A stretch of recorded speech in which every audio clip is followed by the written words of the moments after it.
महादेव को समझने में जन्म जन्म लग जाएंगे। क्यों? क्योंकि सबसे पहली बात कि महादेव के कोई माता पिता नहीं है। जरा सोचिए, जिस व्यक्ति का कोई माता पिता नहीं हो या जिस भगवान के कोई माता पिता नहीं हो, कितना मुश्किल है उनको समझना। कल महाशिवरात्रि है और महाशिवरात्रि में महादेव और माता पार्वती के विवाह को लेकर के हम सब में खूब खूब उत्साह है। हर हर महादेव, घर घर महादेव। लेकिन जरा सोचिए, भगवान शिव को समझना कितना मुश्किल है। भगवान राम को तो लगभग मनुष्य के आसपास दिखाया गया है कि भगवान श्री राम के माता है, पिता है, भाई है, बहन भी है। लेकिन उसी तरह से भगवान कृष्ण को भी बिल्कुल मनुष्य की तरह दिखाया गया है, चित्रित किया गया है। उनकी माता है, पिता है, मित्र है, शत्रु है। लेकिन भगवान शिव को समझने में जन्म जन्म लग जाएंगे। पहली पहचान, उनके कोई माता पिता नहीं है। जरा सोचिए, ऐसा कौन होगा जिसकी कोई माता पिता न हो। आइए हम लोग भगवान शिव के व्यक्तित्व को समझने का खूब खूब कोशिश करते हैं। मैंने भी जन्मों जन्म प्रयास किया है और आगे भी करते रहेंगे। थोड़ी सी झलक जो मिली है वो यही है। भगवान शिव को लेकर के दूसरी बात जो मैं कहना चाहूंगा वो यही है, उनके सिर पर चंद्रमा है। जरा सोचिए, भगवान राम को तो प्रतीक में ऐसा कुछ नहीं कहा गया। भगवान राम को कहा गया उनके कंधे पर धनुष है, लेकिन भगवान शिव को बताया गया उनके सिर पर चंद्रमा है। जरा सोचिए, भगवान कृष्ण को भी ऐसा कुछ नहीं कहा गया है। उनको कहा गया उनके सिर पर मोर मुकुट है। समझ में आता है कि मोर मुकुट, मोर क्या करता है? नाचने वाला पंछी है। तो भगवान श्री कृष्ण नृत्य करते होंगे, ये समझना आसान है। लेकिन भगवान शिव के सिर पर गंगा तो बाद में बताऊंगा, चंद्रमा है। क्या मतलब होता है इसका? इसका मतलब होता है जिसके सिर पर चंद्रमा है, चंद्रमा मतलब शीतलता। उस आदमी का यानी भगवान शिव का सिर कैसा है? शीतल है, कूल है। कूल माइंडेड समझते हैं हम सब ना, वही है। तो भगवान शिव कूल माइंडेड हैं। लेकिन जब गुस्साए तो उन्होंने क्या किया था, याद है? जब भगवान शिव को क्रोध आया था तो उन्होंने किसको जला के भस्म कर दिया था? कामदेव को। हम उनकी बात समझेंगे कि भगवान शिव ने कामदेव को जला दिया। कामदेव को क्यों जला दिया? भगवान राम ने तो ऐसा नहीं किया था, भगवान कृष्ण ने भी ऐसा नहीं किया था। उल्टा भगवान कृष्ण एक जगह कहते हैं कि शास्त्रीय विधि से उचित काम मैं ही हूं। भगवान शिव ने कामदेव को जलाकर भस्म कर दिया। क्यों जला दिया आप सभी को पता है, क्योंकि कामदेव की पत्नी थी रति, और जिस समय कार्तिकेय जी की जरूरत थी दुनिया को, उस समय भगवान शिव तपस्या में रत थे। तब देवताओं ने उचित समझा कि माता पार्वती और शिव जी का विवाह हो जाना चाहिए, क्योंकि इन्हीं के संयोग से कार्तिकेय का जन्म होगा, जो जिससे कुछ खास अभिष्ट सिद्धि प्राप्त होगी। तब भगवान शिव को माता पार्वती की तरफ झुकाव हो, प्रवृत्ति हो, प्रेम हो, इसके लिए कामदेव जी को कहा गया कि आप भगवान शिव को उकसाएं, उनके अंदर प्रेम का संचार करें, ताकि वो माता पार्वती से विवाह कर ले। और वही हुआ। कामदेव ने देवताओं के कहने पर जो उनके पास जो होता है ना त्रिधनुष, जो बाण है, वो उन्होंने शिव पर चलाया। और शिव पर जब बाण चलाया, उन पर जब काम वासना का जो भी विकास होना शुरू हुआ, भगवान शिव ने अपनी तीसरी आंख खोल दी और कामदेव जलकर भस्म हो गए। बहुत बड़ी बात कही गई है यहाँ पर कि कामदेव को कैसे भस्म किया जा सकता है? तीसरी आंखें खोलने से। अब तक जिन लोगों ने भी काम को भस्म किया है, ये सिर्फ वही लोग हैं जिन्होंने अपनी तीसरी आंख खोल ली। जैसे कि आप कह सकते हैं देवरा बाबा या बड़े बड़े संत जिन्होंने काम को जीता है। कैसे जीता है? तीसरी आंख को खोल करके। आगे बढ़ते हैं। भगवान शिव के जटाओं में गंगा है।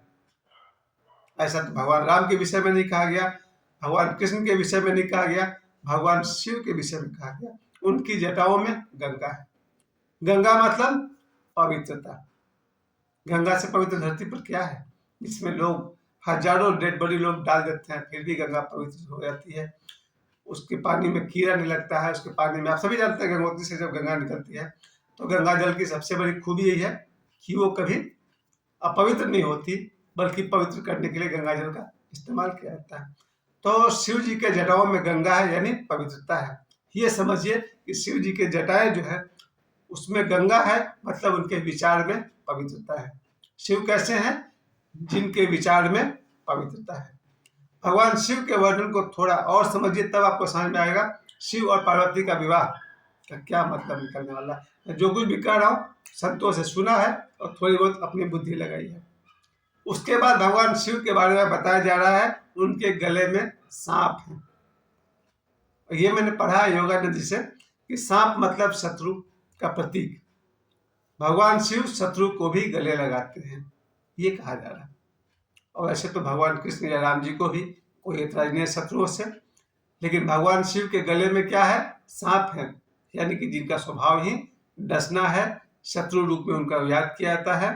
और कोई कह दे कि कमरे में सांप है तो हम ऐसे ही डर जाते हैं। तो भगवान शिव के गले में सांप है, हम तो इस बात से डर जाए कि मोहल्ले में सांप घुस गया है तो हम सब डर जाएंगे।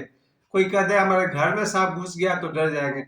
भगवान शिव के गले में सांप है, सर्प की माला है, मतलब भगवान शिव शत्रु को भी गले लगाते हैं।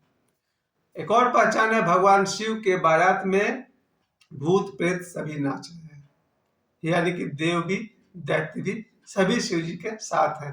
यानी भगवान शिव वो हैं जिनसे देव भी प्रेम करते हैं और दैत्य भी प्रेम करते हैं, भूत प्रेत भी प्रेम करते हैं, साधु योगी भी प्रेम करते हैं।